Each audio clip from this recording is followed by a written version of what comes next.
Welcome. My name is Neil Shenoy, CEO and co-founder of Begin.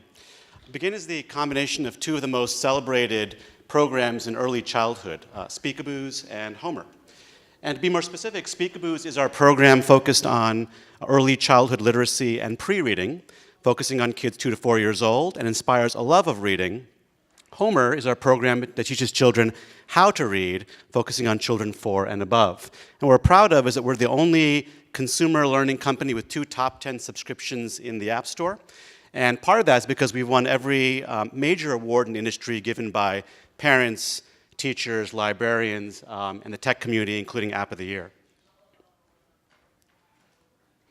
So our mission at Begin is very simple, though complex to solve, and that is to deliver each child the best educational start possible. The problem is that we are failing as a society to do that. And the number that I can point to that's the best evidence of that is 66% of all third graders in our country do not read at grade level. It doesn't mean that they're not literate, they're just not fluent. They're not reading at their peer level. And the reason that's an important number is because it's the single greatest predictor of a child's academic trajectory, their graduation rate, their income strata, and ultimately if they will be incarcerated. So why do we have this problem? It's because we have a challenge as an educational system teaching individuals and teaching students with diverse abilities. And is there no greater difference in ability than it is with young children? 4 and 5-year-olds have highly differentiated cognitive ability, vocabulary, language, parental involvement, cultural considerations, and motivations, and yet we apply the same one-size-fits-all model to getting them onto the same level playing field. So we are the first adaptive, personalized platform for early childhood, starting with reading as the first pillar, the first milestone that matters. What we do is by understanding both the child explicitly based on what the parent tells us and implicitly based on the child's usage of our platform, we are able to deliver the right content to the right child in the right sequence and the right pace based on their unique age, stage, skills, and interest. And so the virtuous cycle that we create is that by a love of reading, we then spark a desire to learn to read. And we do that effectively by focusing on 3 core principles. The first is choice. Focusing on children 2 to 6 and 2 to 8 years old effectively means that children don't have to use you, and parents aren't going to force them. That means that we have to compete effectively for a child's attention relative to video and games. We are one of the highest engagement platforms in the industry. Children choose us 30% of the time based on their allocated screen time. We also have to work. If parents are going to pay for a consumer subscription, we have to be effective. And as we'll talk about, we have industry-leading engagement coupled with industry-leading efficacy. And finally, we have to be usable. 80% of our usage is by children that are not using the product with a parent, and so it has to be online and offline, self-directed, and effectively work across all form factors. So the good news is that approach has worked.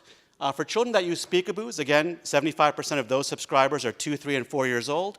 They will choose to use us 10 sessions a month, spend 22 minutes being read to per session, and that results in about 30% share of screen time. For Homer, slightly older, 4 and above, we see 21 sessions per month, 13 minutes per session in terms of the games and lessons that we use, and a 33% share of monthly screen time. That means children from 2 to 6 years old are choosing to use us in equal measure to a Netflix Kids, a YouTube, a Nick Jr., a Disney. So that time on task, that deep engagement that's been leading the industry also creates very profound results. So we did a search, or I should say a study with Dr. Susan Newman, NYU, former Undersecretary of Education under President Bush. And what she found with Speakaboos from a motivation perspective is that children that used that product effectively read 50 more stories than their peers, both online and, most importantly, offline. And those that used Homer in just 6 weeks for 15 minutes a day saw a 74% improvement in their reading scores. So engagement leads to efficacy, especially when children are choosing to use the program. So our inspiration behind the product is a woman named Dr. Alice Wilder, our Chief Learning Officer.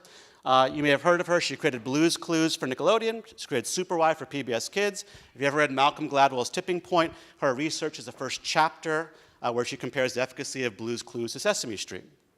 And she helped us to assemble a really amazing team that does really, truly think like kids. Our content team has built the content catalogs for Sesame and Scholastic and Fisher-Price and Hooked on Phonics. Our product team has launched mobile products like the Farmville franchise, Nick Jr., the New York Times, and Audible. And our consumer team, our marketing team, has effectively launched large-scale consumer platforms, including ClassPass, Pandora, and Spotify. We've also been very fortunate to have exceptional investors, including GSV Acceleration, Deborah, and Michael. But what we've had to do is to convince consumer investors to invest for the first time in education investors for the first time to invest in consumer. Our largest investor being a great example of that, Wellington, who was investors in Uber and Airbnb and Warby Parker and Pinterest. We were their first education investment. The result of that has been exceptional partners helping us to come out to market. So in 2018, we'll be announcing major partnerships in India, China, Korea, Vietnam, and the US as we amplify our distribution of our product portfolio. Since we launched the product 4 years ago in the App Store, what we're proud of is we've had nearly 48 months, 4 years of consecutive month-over-month revenue and subscriber growth, this while spending less than $5 million in marketing. And that's helped us to create a really nice revenue trajectory. This year, by end of year, we'll eclipse $15 million in recurring revenue, all of which is fairly high margin. So to conclude, what we're proud of in terms of the way that we built our business is at our core, we have a tremendous share of screen time with children and a tremendous share of mind with parents. That's anchored by efficacy, a product that ultimately works. But it's not sufficient to just build an educational product that works. You have to build one that scales and is sustainable. And we have really wonderful unit economics and a team that's built large-scale consumer subscription businesses helping us along the way and investors backing us. So we appreciate the opportunity to be represented at the GSV conference. And for those of you that are interested in the challenges and opportunities in early learning, we'd love your help in fighting the good fight. Thanks.